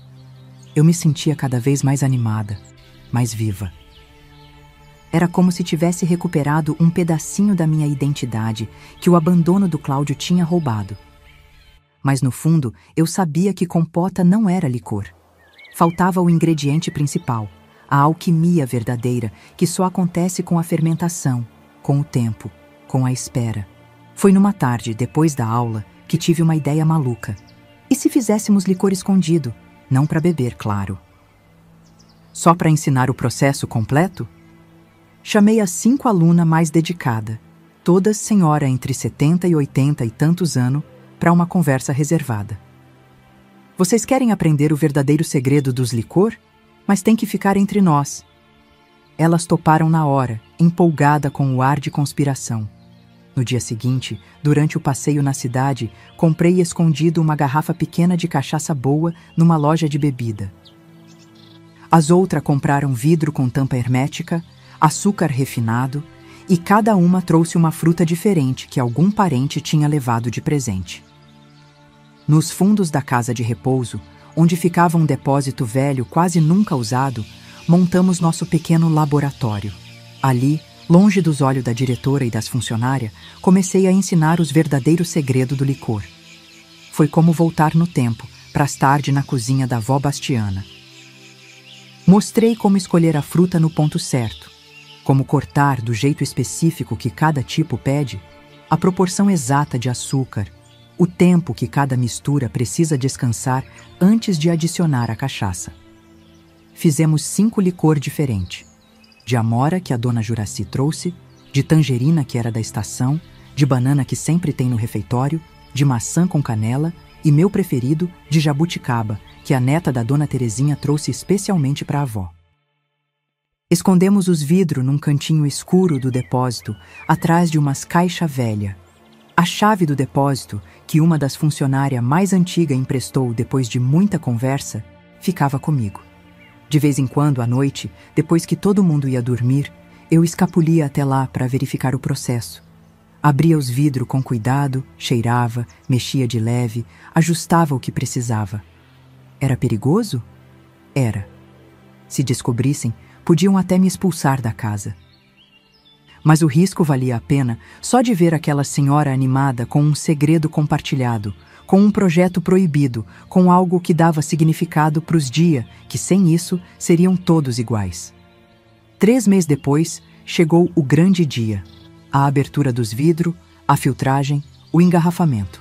Cada licor tinha seu tempo certo de preparo, mas decidimos fazer tudo junto para ser só uma operação secreta no depósito. Conseguimos garrafinha pequena, daquelas de amostra de perfume que a neta da dona Clotilde trouxe às escondidas. Filtramos cada licor com cuidado, usando pano fino, e enchemos as garrafinhas. Cada uma ficou com 5 amostras pequenas, uma de cada sabor. Não era para beber, ou pelo menos essa era a recomendação oficial. Era só para guardar, para contemplar, para mostrar para os parentes que ainda visitavam. Mas claro que provamos, né? Um golinho só de cada, na noite da cerimônia de formatura que fizemos escondida no depósito. Acendemos uma vela, mais um perigo, fizemos um brinde com nossas garrafinhas e cada uma experimentou sua própria criação. O sabor forte e doce trouxe lágrima nos olhos de todas. Não só pelo gosto em si, mas pelo que representava. A capacidade de ainda criar, de ainda aprender, de ainda sentir prazer numa idade em que o mundo achava que a gente só servia para tomar remédio e assistir televisão. Foi nessa noite, olhando as garrafinhas coloridas alinhadas na luz fraca da vela, que tive um insight. Percebi que, como o licor precisa fermentar no escuro antes de revelar sua verdadeira essência, eu também precisei passar por aquela escuridão para redescobrir meu valor. Falei isso em voz alta, sem querer, e as outras velhinhas ficaram em silêncio, absorvendo a ideia. Depois a dona Juraci, com aquele jeito de professora que nunca perdeu, comentou: Dona Isolina, a senhora é uma poeta da vida. É exatamente isso que aconteceu com todas nós. A partir daí, nossa confraria do licor, como chamávamos em segredo, virou mais que um grupo de aula. Virou um espaço de resistência, de amizade verdadeira, de troca de experiência. Nos reuníamos regularmente, às vezes só para conversar mesmo, outras vezes para planejar o próximo lote de licor. A notícia se espalhou entre alguns outros moradores da casa, sempre encochichado discreto. Logo tínhamos lista de espera, igual clube exclusivo. A diretora desconfiava que algo acontecia, mas como todas nós éramos senhora exemplares no dia a dia, fingiu que não via. Um dia, recebemos uma visita inesperada na casa de repouso, uma equipe de reportagem do jornal local, fazendo matéria sobre envelhecimento ativo em casas de longa permanência. A jornalista, uma moça simpática de uns 30 anos, entrevistou vários idosos sobre as atividades que faziam. Quando chegou minha vez, falei com entusiasmo das aulas de compota, sem mencionar, claro, nossa operação secreta de licor. Mas acho que falei demais, com conhecimento demais, porque ela começou a fazer pergunta mais específica. A senhora parece entender muito de conservação de fruta. Fazia isso profissionalmente? Hesitei, sem saber até onde podia contar minha história. Mas algo na sinceridade dela me inspirou confiança. Eu fazia licor em Diamantina. Era conhecida na região toda por isso. Aprendi com minha avó, que aprendeu com a mãe dela. Os olhos da jornalista brilharam. Licores artesanais de Diamantina? Por acaso não tem relação com a marca Licores Diamantina, que está fazendo muito sucesso no mercado gourmet? Meu coração acelerou. Aquela era a minha chance de contar minha história, de denunciar o roubo das minhas receitas, de recuperar pelo menos um pouco da minha dignidade. Mas ao mesmo tempo, era expor o Cláudio, meu filho, meu único filho, ao escândalo público. Por mais que ele tivesse me magoado, ainda era sangue do meu sangue. Ainda era o menino que embalei no colo, que ensinei a andar, que sacrifiquei tudo para criar. Quando descobri que meu filho vendia meus licores sem minha permissão, muitos diziam que eu devia processá-lo. Mas como mãe, mesmo traída, hesitei. Você acha que fui fraca por não lutar judicialmente pelo que era meu por direito? O que faria no meu lugar? Naquele momento, olhando para os olhos curiosos da jornalista, tomei uma decisão que mudaria o rumo da minha história. Uma decisão que não era nem de submissão completa, nem de vingança destrutiva. Era algo no meio do caminho, algo que permitiria que eu recuperasse minha voz sem destruir completamente os laços que, por mais frágeis que estivessem, ainda me ligavam ao meu filho. Resolvi contar minha história para a jornalista. Não tudo de uma vez, claro. Primeiro, falei só da minha vida em Diamantina, da tradição dos licor que vinha da minha avó Bastiana, de como tinha feito daquilo meu sustento por tantos anos. Ela ouvia atenta, anotando tudo num caderninho pequeno. Quando cheguei na parte que mencionava a marca Licores Diamantina, fiz uma pausa. É o nome da minha cidade, né? Coincidência? Mas meus olhos devem ter entregado alguma coisa, porque ela insistiu. A senhora tem certeza que é só coincidência? Porque as receitas dessa marca são muito parecidas com o que a senhora descreve. Suspirei fundo e contei a verdade, que o dono da marca era meu filho, que tinha usado minhas receitas sem me dar crédito, que tinha me deixado naquela casa de repouso prometendo voltar e nunca mais apareceu. Contei também das aulas de compota que dava ali na casa, sem mencionar nosso grupo secreto de licor, claro. A jornalista parecia chocada e empolgada ao mesmo tempo, daquele jeito que repórter fica quando sente que tem uma história boa nas mãos. Dona Isolina, isso daria uma reportagem incrível. A senhora me autoriza a publicar? Pensei bem antes de responder. Por um lado, era a chance de recuperar um pouco da dignidade que o Cláudio tinha me tirado. Por outro, era expor publicamente ele, a família dele, e talvez cortar de vez qualquer possibilidade de reconciliação. Mas algo dentro de mim dizia que era hora de ter coragem. Pode publicar, sim. Só peço que não faça parecer que estou atacando meu filho. Apesar de tudo, ele ainda é meu filho. A matéria saiu uma semana depois, num domingo, ocupando quase página inteira do caderno de cultura do jornal. O título era forte: A verdadeira mestra por trás dos licores Diamantina.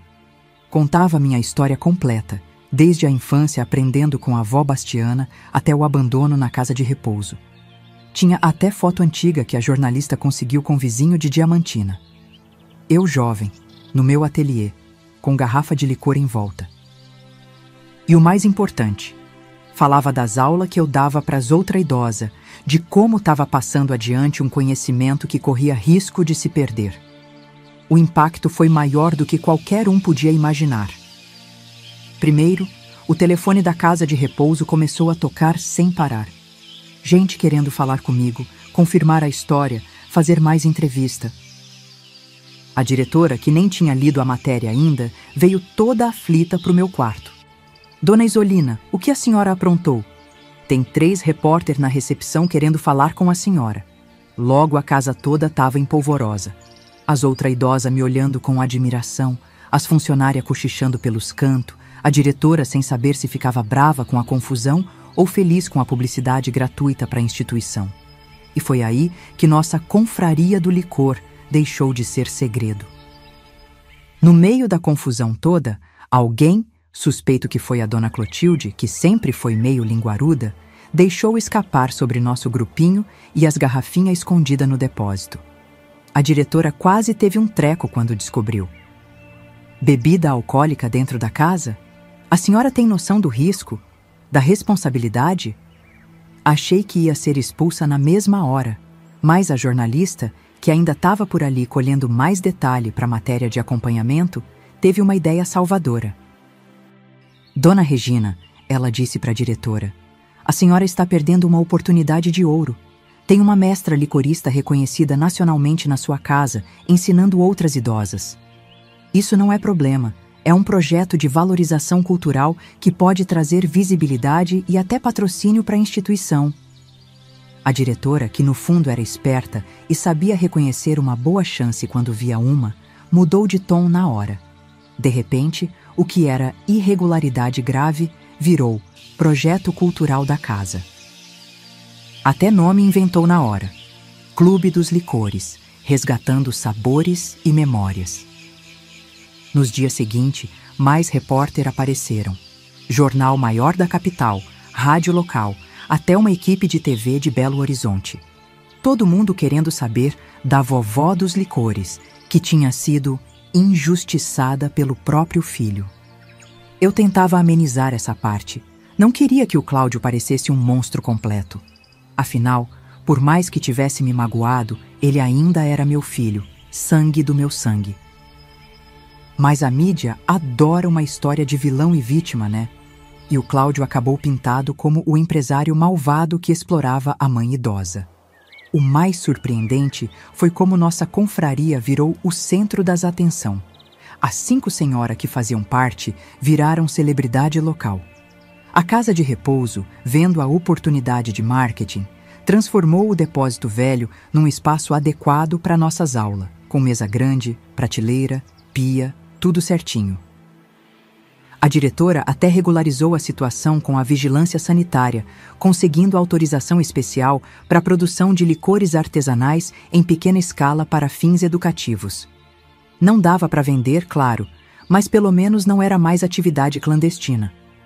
Uns 15 dias depois da primeira reportagem, recebemos uma visita que mudou tudo de vez.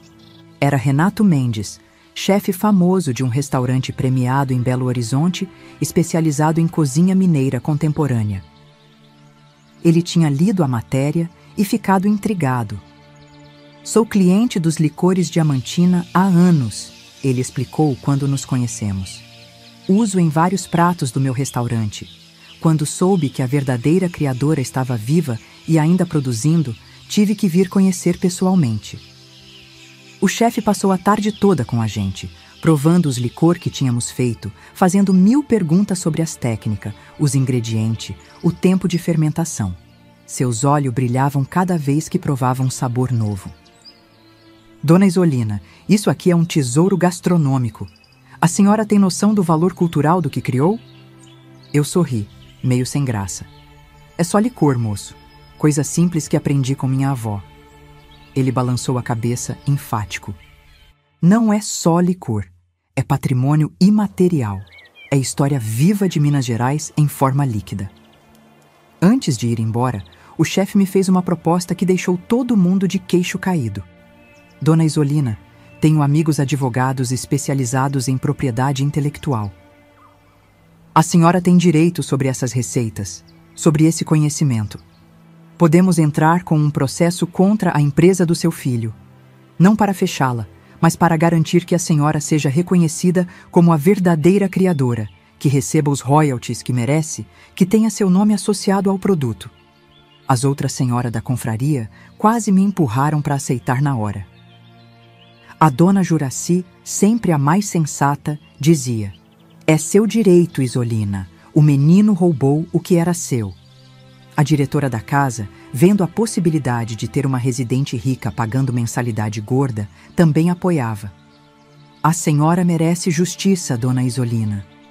Até a jornalista, que tinha voltado para fazer matéria de acompanhamento, parecia empolgada com a possibilidade. Seria um caso emblemático de justiça para idosos. Pedi alguns dias para pensar. Era decisão grande demais para tomar de cabeça quente.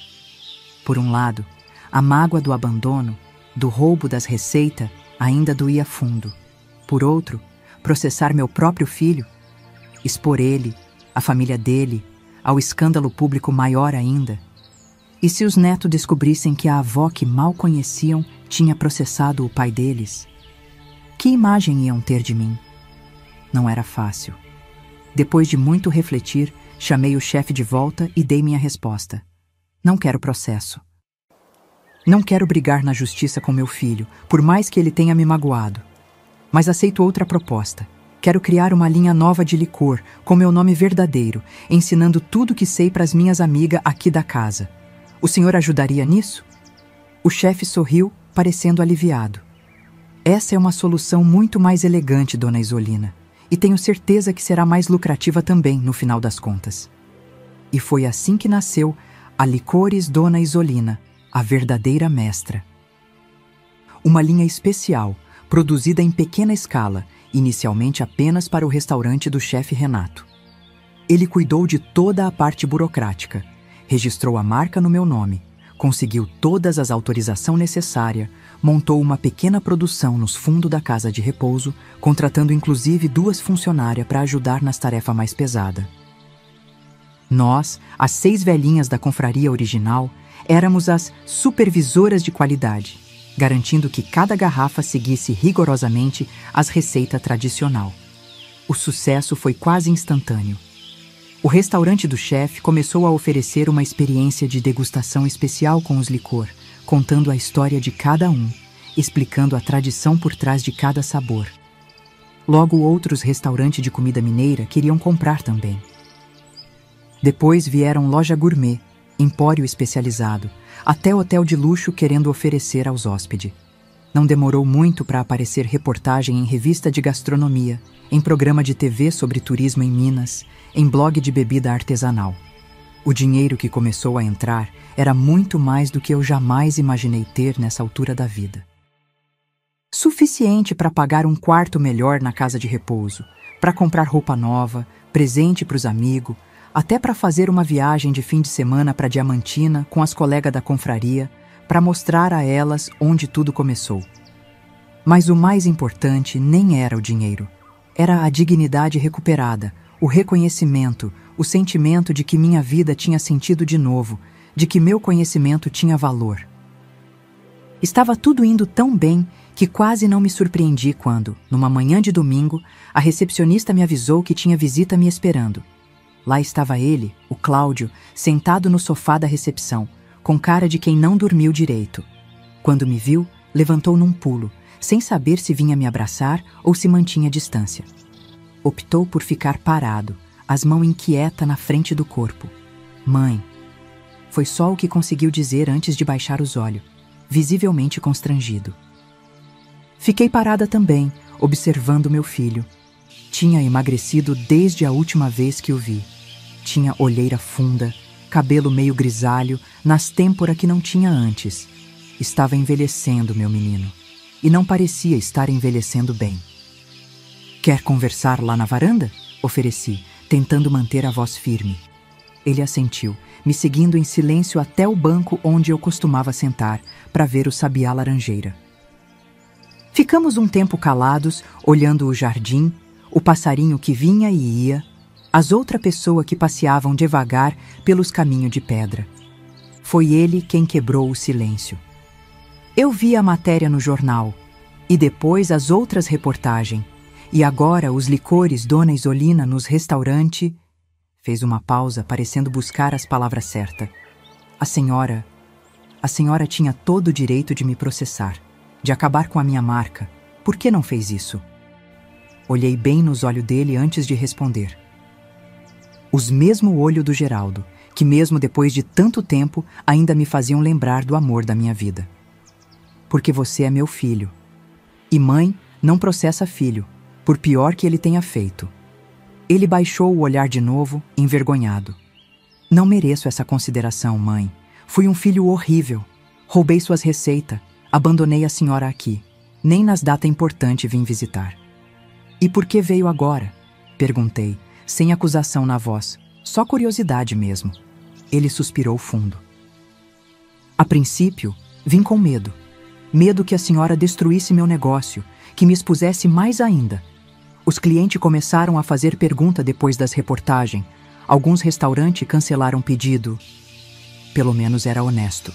Mas depois que vi a senhora na TV, falando do seu novo projeto, ensinando aquela senhora, com aquele brilho no olhar que eu lembrava de quando era criança, percebi o quanto tinha perdido.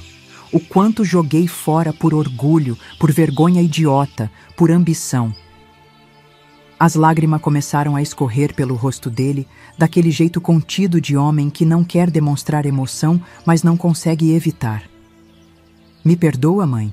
Sei que não mereço, que é pedir demais depois de tudo que fiz, mas preciso pelo menos tentar. Senti meu coração apertar. Era meu menino ali, chorando igual quando caía e ralava o joelho brincando na rua. Meu instinto de mãe queria abraçar, dizer que estava tudo bem, que eu perdoava tudo. Mas a mulher de 81 anos, que tinha vivido abandono, traição e renascimento, sabia que não era tão simples assim. Perdão não é coisa que se dá de uma vez só, Cláudio, respondi depois de um tempo. É processo, igual licor. Precisa de tempo para fermentar, para amadurecer. Nesse momento, ainda está no começo do preparo. Tem mágoa misturada com amor, tem ressentimento misturado com saudade. Precisa decantar, mas a gente pode começar o processo se você quiser mesmo. Ele assentiu, enxugando as lágrimas com a manga da camisa, igual fazia quando era menino. Quero sim, mãe. Quero muito. Posso começar a visitar a senhora regularmente? Trazer os meninos para conhecer a avó de verdade? Quem sabe até a Mônica, com o tempo. Sorri de leve. Pode, mas sem pressa. Um passo de cada vez. Naquele dia, conversamos por mais de 2 horas. Ele me contou como a vida tinha desandado nos últimos tempos. Problema no casamento com a Mônica, dificuldade com os filhos adolescentes, pressão no trabalho do banco, dívida da expansão da marca de licor. Eu ouvi tudo sem julgar, dando alguns conselhos quando pedia, mas principalmente escutando. No final, quando ele já estava de saída, me fez uma proposta. Mãe, quer voltar para casa? Não para minha casa em BH. Sei que seria difícil conviver com a Mônica agora. Mas posso reabrir sua casa em Diamantina, contratar uma acompanhante para ficar com a senhora. Seria muito melhor que esse lugar, não? Confesso que por um segundo a ideia me tentou. Voltar para minha casinha em Diamantina, pro cheiro familiar, pro som do sino da igreja de Santo Antônio, pro burburinho do mercado de sábado.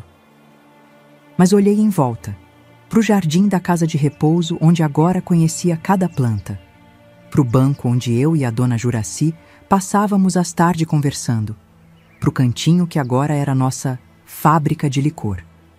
E principalmente, pensei nas amigas que tinha feito ali, nas mulheres fortes que tinham passado por abandono igual ao meu e que agora formavam uma família de escolha. Não, meu filho, meu lugar agora é aqui. Tenho trabalho a fazer, conhecimento para passar adiante, amizade que não quero deixar para trás. Mas você pode me visitar e eu posso passar uns dias em Diamantina de vez em quando para matar a saudade. Ele pareceu surpreso, mas respeitou minha decisão. Quando se despediu, me deu um abraço demorado, daqueles que há muito tempo não trocávamos. Volto no próximo domingo, mãe. Prometo. E dessa vez, cumpriu a promessa. As visitas do Cláudio foram se tornando regular. Todo domingo, pontualmente às 10 da manhã. Às vezes trazia o Guilherme, meu neto mais velho, que no começo ficava tímido, sem saber como agir com aquela avó que mal conhecia, mas logo se interessou pelas histórias que eu contava da Diamantina antiga, do garimpo, das festas tradicionais. A Beatriz, a caçula, demorou mais para vir, mas quando veio, se encantou com o processo de fazer licor. Vó, quero aprender tudo. Posso ser sua aprendiz? Claro que podia. Era tudo o que eu mais queria. Passar o conhecimento para a nova geração, manter viva a tradição. A Mônica nunca apareceu, e tudo bem. Certas feridas levam mais tempo para sarar, se é que um dia saram completamente. O Cláudio me contou que eles estavam fazendo terapia de casal, tentando salvar o casamento que tinha esfriado com os anos. Torci sinceramente para que conseguissem, porque apesar de tudo, eram família. E família é complicada, mas importante. Como eu sempre digo, família é que nem licor de genipapo. No começo é amargo que dói, mas se tiver paciência de esperar, encontra doçura escondida lá no fundo. Com o tempo, chegamos a um acordo sobre os licor também. O Cláudio manteve a marca dele, Licores Diamantina, focada no mercado mais amplo, com distribuição nacional. Eu mantive a minha, Licores Dona Isolina, numa linha premium, artesanal, de produção limitada. Nas garrafas dele, agora vinha escrito em letras pequenas, mas visíveis. Inspirado nas receitas tradicionais de Isolina Duarte, mestra licorista de Diamantina. Nas minhas, o rótulo dizia: a verdadeira essência dos licores mineiros, por quem criou a tradição. Era um armistício digno, que permitia que os dois negócios coexistissem sem briga. A confraria do licor continuou crescendo. De 6 velhinhas no começo, já éramos 15 agora, ocupando uma sala inteira que a casa de repouso cedeu para ser nossa fábrica oficial. Produzíamos em pequena escala, mas com qualidade impecável. Cada lote era supervisionado por mim pessoalmente, garantindo que seguisse exatamente as proporções, os tempos de fermentação, o segredo todos que a avó Bastiana tinha me ensinado. A fama se espalhou tanto que começamos a receber visita de estudante de gastronomia, de chefe iniciante, de pesquisador de cultura popular, todos querendo aprender um pouquinho do nosso saber. E assim, minha vida ganhou um terceiro ato que eu jamais imaginei. Aos 81 anos, quando achava que tinha sido jogada fora como bagaço de fruta depois que se tira o suco, descobri que ainda tinha muito a oferecer, muito a ensinar, muito a viver. A dor do abandono nunca sumiu completamente. Certas cicatrizes a gente carrega para o resto da vida. Mas em volta dela floresceu um jardim novo, colorido, perfumado, cheio de possibilidade que eu nem sabia que existiam. Como ensina o licor, algumas coisas precisam de tempo para amadurecer. O perdão é uma delas. Não é rápido nem fácil, mas possível para quem tem paciência. Com o Cláudio, estamos nesse processo lento de reconstrução. Tem dia que a mágoa ainda aperta, que me pego lembrando das semanas sozinha no hospital, dos meses esperando uma visita que não vinha. Mas tem também os domingos com os netos, as conversas mais abertas com meu filho, a sensação de que, mesmo que nunca seja igual ao que era antes, ainda podemos ter uma relação que faça bem para as duas partes. A lição mais importante que aprendi em toda essa jornada: que nunca é tarde demais para recomeçar. Que mesmo quando parece que tudo acabou, que a vida não tem mais nada a oferecer, pode surgir um broto novo num galho que a gente achava seco. Que o valor da gente não tá no que os outros acham, mas no que a gente sabe que carrega dentro de si. E principalmente que família não é só de sangue. Às vezes é aquela que a gente escolhe, que escolhe a gente, que fica do nosso lado quando todo mundo mais virou as costas. Hoje, quando as pessoas me perguntam se sou feliz morando numa casa de repouso, respondo sem hesitar. Sou feliz sendo quem sou, onde estou, fazendo o que faço. Não é a vida que planejei, nem a que imaginei ter na velhice, mas é uma vida digna, cheia de propósito, de amizade verdadeira, de criação, de transmissão de conhecimento. Uma vida que vale a pena ser vivida, até o último gole. Eu sou Isolina Duarte, e essa é a história de como fui abandonada pelo meu próprio filho, mas encontrei força para recomeçar aos 81 anos. Se você quer mais histórias de mulheres que, como eu, transformaram a amargura em doçura, se inscreva no canal Vovós do Brasil e compartilhe esse vídeo com quem precisa lembrar que nunca é tarde para fermentar uma nova receita de vida. E não se esqueça de clicar nos quadradinhos que estão passando na tela agora para ouvir mais histórias de mulheres guerreiras como eu. Cada uma com sua dor, sua luta e seu modo único de entrelaçar os fios da vida.